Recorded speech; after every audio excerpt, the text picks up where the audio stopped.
Salut, c'est MDR, votre rendez-vous avec les comédies françaises, un podcast de We Love Cinéma. À MDR, on aime analyser et discuter des comédies françaises. Et aujourd'hui, on va jeter notre dévolu sur Made in China, un film de Julien Abraham avec Frédéric Shaw et Mehdi Sadoun. À mes côtés pour cet épisode qui va beaucoup parler du 13e arrondissement de Paris, j'ai à mes côtés deux Bellevillois. Et oui, vous êtes deux de Belleville tous les deux. L'experte Perrine Kenson. Salut Daniel. Et un nouveau venu dans la team, François Oulac. Salut Daniel. Que des numéros 10 dans ma team. J'ai une idée, tu fais le chinois. Quoi? Tu m'écoutes, tu me suis. Ça va messieurs, pas trop pressé? Franchement, c'est pas de ma faute, c'est mon moniteur, je comprends rien à ce qu'il me raconte, moi. Vous disiez quoi? Vous disiez couloir droite, c'est ça? Non, c'est monsieur Hassan, moi j'ai dit coup droit, pas coup droit, c'est pour ça. Mais lui, trop mauvais là, jamais il est comme lui, c'est tout pourri. Vous comprenez quelque chose, vous?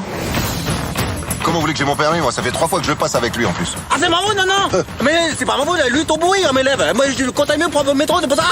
C'est pour tard. C'est horrible. C'est horrible. Voilà, il y a un vrai problème avec ce film et ce problème, je crois qu'il est d'ordre commercial. C'est-à-dire que ce film a été vendu avec une affiche qui reprend deux héros, protagonistes, je peux pas dire héros, de qu'est-ce qu'on a fait au bon Dieu et qu'est-ce qu'on a encore fait au bon Dieu. Et donc tout le monde a cru, moi y compris, j'ai cru que c'était un spin-off en fait. J'ai cru que Frédéric Shaw et Mehdi Sadoun reprenaient leurs personnages de beau-fils, potes de qu'est-ce qu'on a encore fait au bon Dieu pour faire un spin-off autour de la communauté chinoise. Ce qui, de fait, m'a enduit d'erreur. Plus que ça m'a crispé. Ça m'a vraiment crispé parce que deux fois le même film générique un peu sur le racisme et tout à la mode Christian Clavier, je pouvais pas cette année, pas si tôt. Et en fait, c'est pas du tout ça. Et c'est ça qui est particulier avec ce film, c'est qu'il commence dès le début par cette vanne-là, par la vanne du chinois tout ce qu'on a déjà vu. Et alors, on va le comprendre après, c'est aussi pour mieux déconstruire ce film. Perrine, qu'est-ce que t'en as pensé globalement de ce Made in China ? Et je suis d'accord avec toi, il n'y a pas que l'affiche qui est en fait un peu trompeuse, il y a aussi le fait que ça soit écrit comédie en fait.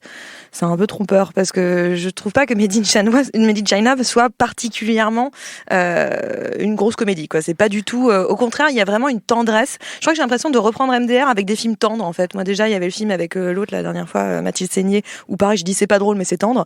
Et on reste sur une bonne lignée tendresse sur Made in China. En fait, ce qui est plutôt intéressant, c'est ce que tu disais, c'est qu'en fait au lieu de rentrer dans la blague absolue avec tous les clichés sur les Asiatiques, il les fait à travers le personnage de Mehdi Sadoun. Donc Mehdi Sadoun passe pour un gentil benet heureux qui est notre débiteur officiel de conneries dans le film. D'ailleurs, c'est simple. La seule chose qu'on lui dit dans le film, c'est ferme ta gueule, quoi.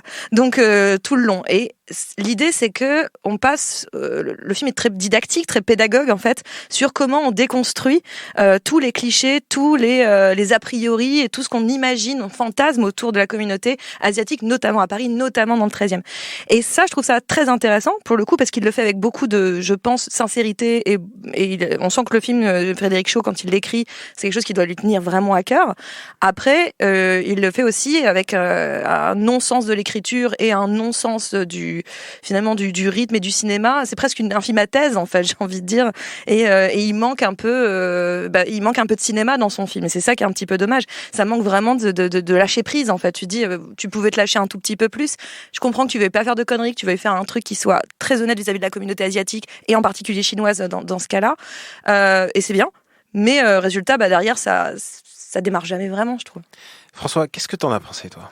Je suis assez d'accord avec ce que tu dis, Perrine, et pour aller un peu dans le sens de la sincérité du film, c'est vrai qu'il y a beaucoup de belles intentions, de bonnes intentions, et on peut pas dire que le film part d'un mauvais sentiment. Ça, je suis assez d'accord. Ensuite, je trouve qu'il y a certaines compromissions dans le film, justement, par rapport à la façon dont il dépeint la communauté asiatique, qui sont assez typiques du cinéma français lorsqu'il s'agit de parler de communautarisme, entre guillemets, de race en général.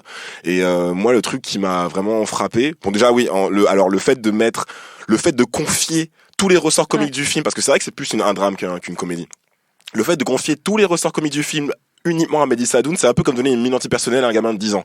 Genre, tu confies pas un objet comme ça dangereux à quelqu'un qui fait n'importe quoi avec. Bon, ça, c'était un peu gênant.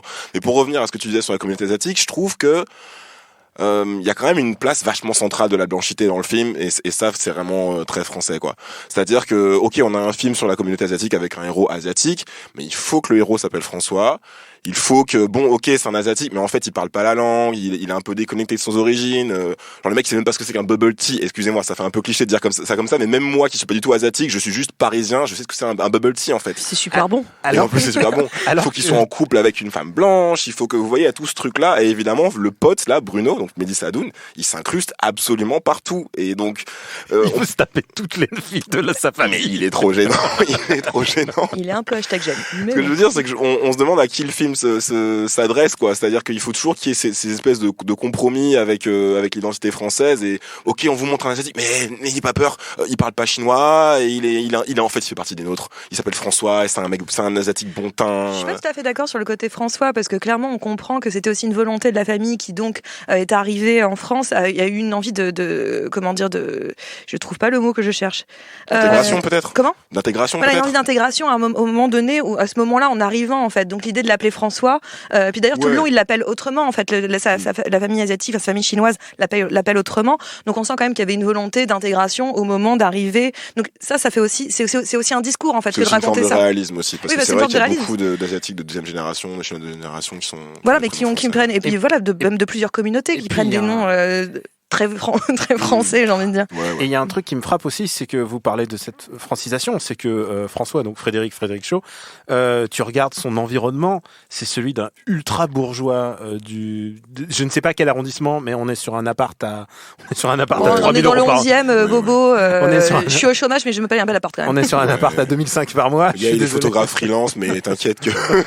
Il va me donner ses plans, parce que je suis intéressé en tant que freelance. Ouais, pareil. Ah, mais on est tous freelance à cette table. À chaque fois que je vois un appart comme ça, je suis jaloux. Et donc, du coup, ils le mettent complètement sur une sphère complètement différente. Et c'est pour faire un peu le clash des civilisations, alors que le 13e, c'est pas un si grand clash des civilisations. Après, il y a un truc que j'ai remarqué dans ce film-là, à part sa famille, j'ai bien aimé la manière dont sa famille est mise en scène, donc avec des personnages assez atypiques, qui sont tous chinois et qui essayent pas de faire justement pas faire les Chinois justement, mais qui sont chinois.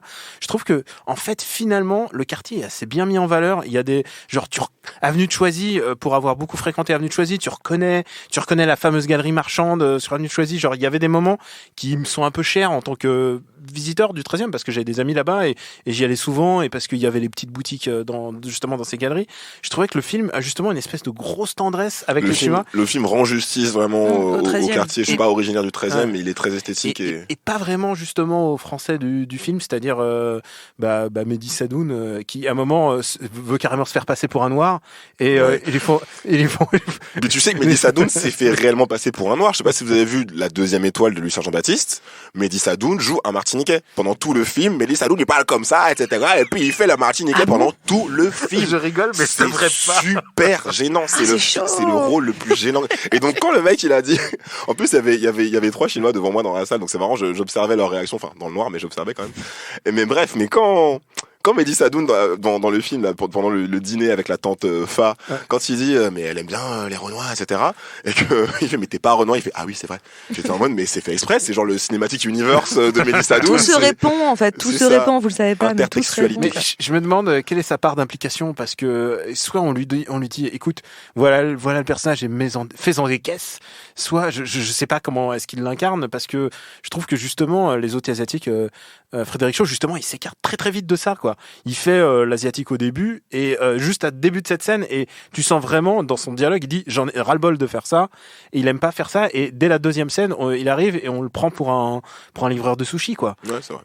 Et je trouvais que vraiment tu sentais son ras-le-bol. Vraiment s'il y a un truc, un message que le film essaie de faire passer, c'est quand même ça. Je crois qu'on va s'écouter une petite vanne, et je crois que Mehdi Sadoun est dans le coup. Tu devrais reprendre des cours de chinois rien que pour mieux comprendre ton accent, toi. C'est toi, l'ami de Fion?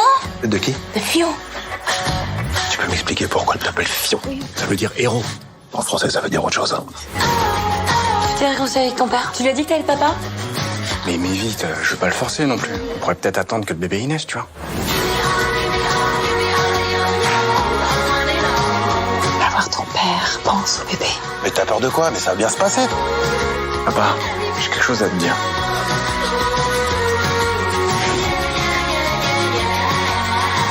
T'as un problème avec la nourriture de ma maman? Je me demandais juste ce que c'était, quoi. C'est Yuki. C'est quoi, Yuki? C'est du chien. Bon, j'ai pas de chien, c'est des légendes, c'est des conneries. Parce qu'en plus, il est vraiment très très teubé, hein, genre. Ouais. Il est gênant, il est teubé. Et alors, sur toutes les filles, quoi. Toutes les filles, il essaye. Évidemment, il va essayer. Ça n'a rien à voir avec teubé ou pas teubé, hein, finalement. Non, mais il essaye comme un débile. Et c'est ça qui est assez incroyable, c'est que il va essayer de pécho Mylène Japanoy. Ce qui t'a rendu triste, hein. Non mais écoute, je trouve qu'on voit pas assez Mylène Japanoy. J'ai été Je trop. ne connaissais pas cette actrice. J'étais cool. Ouais. trop ravi de la revoir. Enfin vraiment, ça m'a fait plaisir. Genre vraiment, c'est. Elle joue dans quoi normalement? Enfin, dans quoi elle a joué de Martyr. Je me souviens de Martyr. Martyr, c'est vrai. C'est quoi? Le film c'est de. un film de. Comment il s'appelle? C'est pas Xavier, c'est. Non, c'est pas Xavier. C'est l'autre. Elle jouait dans Gainsbourg. j'ai pas vu. La vie. Non mais vraiment, c'est une actrice vraiment sous-utilisée du cinéma français. Et ça m'a fait plaisir de la voir, même si elle se fait complètement harceler par Mehdi Saloun et séduire par Mehdi Saloun de manière débile. Quand je te parle de centralité de la blanchité, c'est que même dans cette scène-là, je t'entends, il mon faut ami. que le gars monte sur scène pour chanter son truc en faux chinois là et choper la meuf à la fin. Mais c'est pas possible, ils peuvent pas rester à leur place des fois, tu sais. Putain. Il y a quand même une personne qui met vraiment du sien. Et je pense qu'il faut lui tirer un chapeau pour toute l'œuvre de sa vie. C'est Clémentine Célarié. Célarié. Clémentine Célarié. C'est la championne de la diversité. Elle a fait un morceau de reggae sur YouTube, c'est bon. Franchement, Clémentine Célarié, je sais pas comment elle fait. Elle a l'air toujours, dans tous ses rôles, elle a l'air sympa. Elle a l'air d'être on fire, et je voulais dire psychotrope, psychotrope level, et en plus elle est charmante, mais je sais pas comment elle fait, genre est-ce que tu mets une pièce et elle démarre et qu'est-ce qui se passe? Elle est chouette.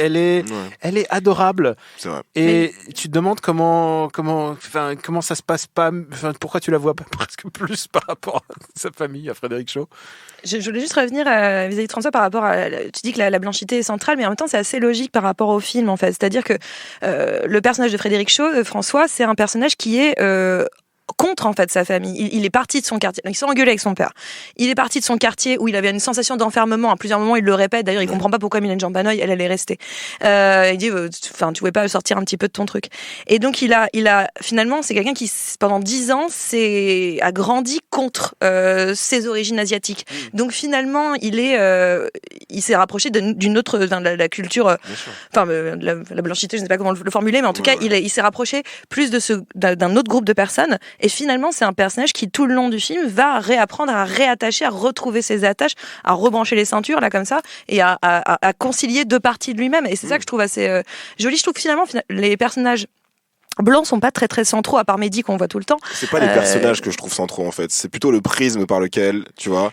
Mais je suis pas si étonnée, si tu veux rendre un truc pédagogue sur les gens qui ont des clichés sur les Asiatiques, parce que c'est pas les Asiatiques qui ont des clichés sur les Asiatiques, c'est les blancs, c'est les autres. Mais je pense qu'on est encore loin de, par exemple, Crazy Rich Asians, tu vois. On ne verra jamais d'Asiatiques rester entre eux à l'écran et se raconter. Mais je pense que il faut un prisme d'entrée, et je trouve que déjà un film comme ça, dans le paysage français actuel, il a le mérite d'exister. Et encore une fois, je voudrais juste qu'il renforce un tout petit peu son écriture, parce que on est un petit peu trop pédagogue là quand même. Son écriture, et j'ai envie de dire aussi, qu'il me pardonne parce qu'il a l'air vraiment adorable, et en fait, c'est vraiment, tu sens qu'il met du cœur. Il est beau gosse, excusez-moi. Mais il est putain de ouf. Pardon. Il est BG, il faut le dire. Non, mais j'avais déjà un petit crush dans le Jamel Comedy Club, mais là, on est sur autre chose quand même. Il est très très beau, mais son acting drama.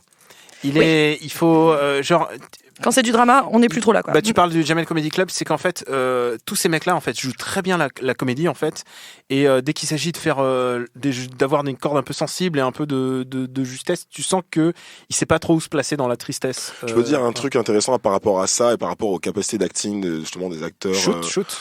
En fait, je suis allé voir le spectacle d'Aziz Ansari il y a pas longtemps là à l'Olympia, c'était super cool. Et il raconte un truc marrant à un moment à propos justement des acteurs sud-asiatiques dans les séries et dans le cinéma américain. Il dit en fait le problème c'est que quand on veut caster, c'est une sorte de cercle vicieux. Quand on veut caster par exemple, lui pour jouer ses propres parents dans Master of None, il a dû justement engager ses parents parce qu'il ne trouvait pas d'acteurs d'un certain âge, vous voyez, qui pouvaient incarner ces personnages-là. Il trouvait pas d'acteurs vraiment bons, confirmés, et puis le niveau qu'il faut, et avec le niveau qu'il faut pour jouer sur une série Netflix.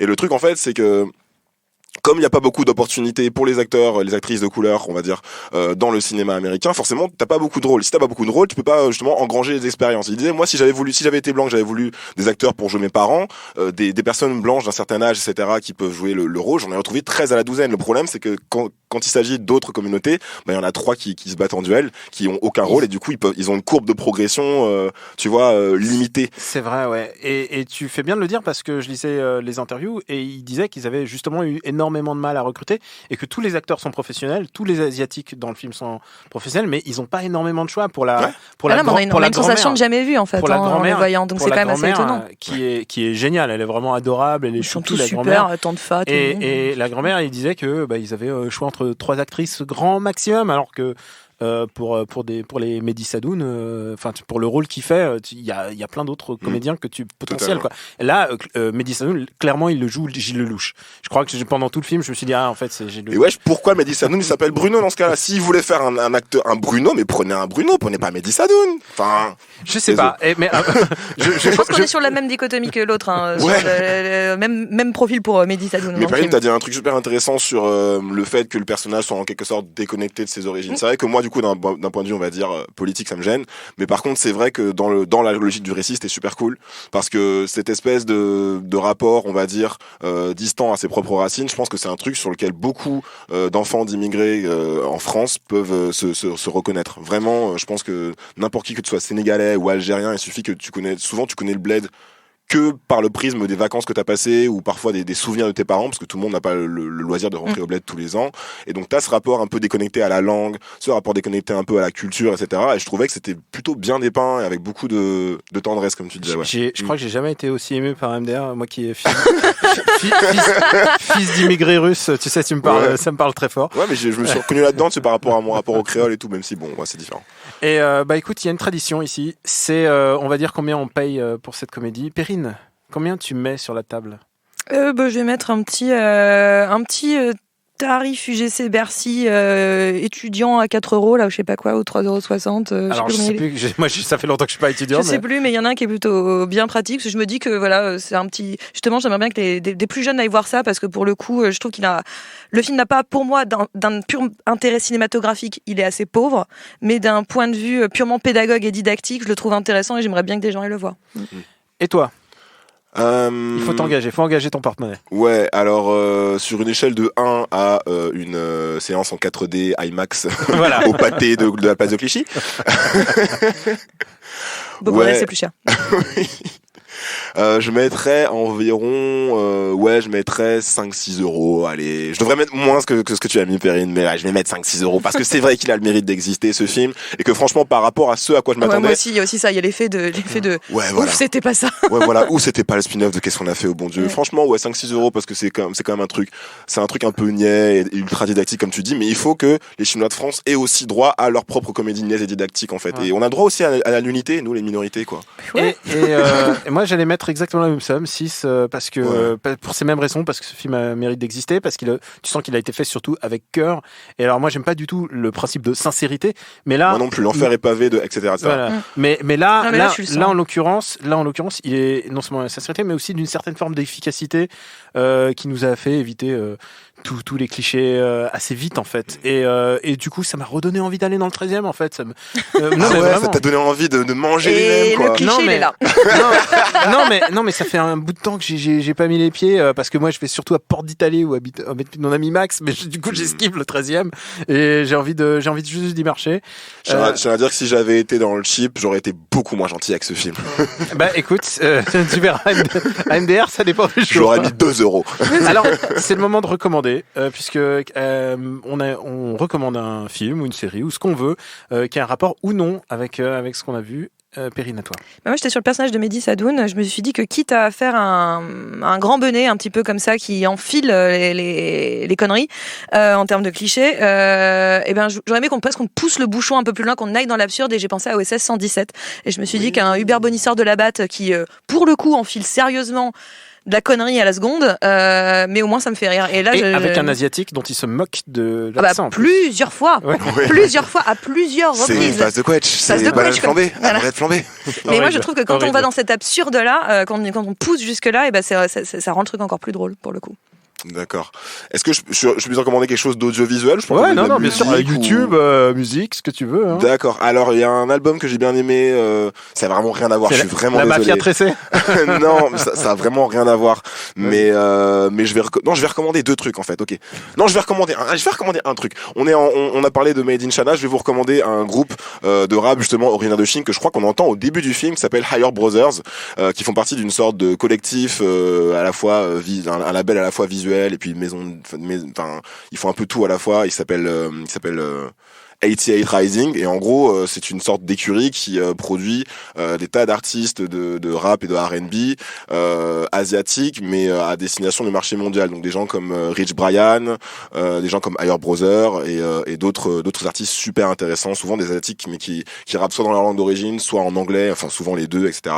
Et bref, les Higher Brothers, c'est une sorte de trio. On les appelle souvent les Migos chinois, et c'est super intéressant parce que c'est intéressant de voir comment la culture hip-hop se morphe selon le pays qui l'accueille et va s'adapter aux références locales. Et Higher Brothers, c'est vachement cool, c'est turn up, et c'est dans l'ambiance du coup de l'épisode, je crois. Ça me donne envie de découvrir ça. Essayez, franchement, c'est cool, c'est cool. Et pour ma part, alors j'étais en train de réfléchir à une comédie avec des Asiatiques, et c'est vraiment très compliqué parce que tu vois, tu sors de Crazy Rich Asians, qui est un produit marketé pour les Asiatiques des États-Unis, donc sortir de ça, c'est assez compliqué. Alors du coup, moi je me transporte en Asie, moi je pense à Stephen Chow, je pense à Bon baiser de Pékin, que j'aime beaucoup, tu vois, je pense au Festin chinois, tu vois, je pense à ces classiques. Et en fait, je me suis dit que ce film me faisait penser à un autre film qui est pas du tout une comédie, qui s'appelle La saveur des ramen, qui est sorti l'année dernière. Et c'est l'histoire d'un mec qui va essayer de comprendre ses origines à travers la bouffe, puisque lui, il est japonais, et il retourne dans le pays de sa mère qui est Singapour, et il va complètement affronter le rejet de sa famille parce qu'évidemment les Japonais n'ont pas été très réglo pendant la guerre, et du coup il porte ça en lui, il porte ça dans son ADN, mais en même temps lui il va essayer de avoir le ressouvenir de ses parents en essayant de comprendre la cuisine des ramen, la cuisine de la soupe de nouilles, et c'est un film d'Eric Koo, un réalisateur extraordinaire, et je pèse mes mots, un réalisateur singapourien, et c'est un film qui me fait chialer, mais genre je vois flou à partir du premier tiers. Tu pleures et t'as faim en même temps, c'est un truc super chelou en fait. Ton corps il surréagit à tout, quoi. C'est terrifiant, et voilà, je vous recommande La saveur des ramen. C'est vraiment le film auquel ce film m'a fait penser. Je pense que le cinéma français mériterait d'avoir ce genre de film qui rediscute et qui fait penser aux origines de tous les gens qui sont dans cette ère. Et il y a vraiment un truc très frappant, et c'est pour ça que ce film me touche en fait. C'est parce qu'il m'a fait penser aux saveurs des ramen. Tu le vends vachement bien. Et moi, en plus, j'adore la culture japonaise depuis longtemps. Je te prête le DVD sans aucun problème. Je l'ai en DVD.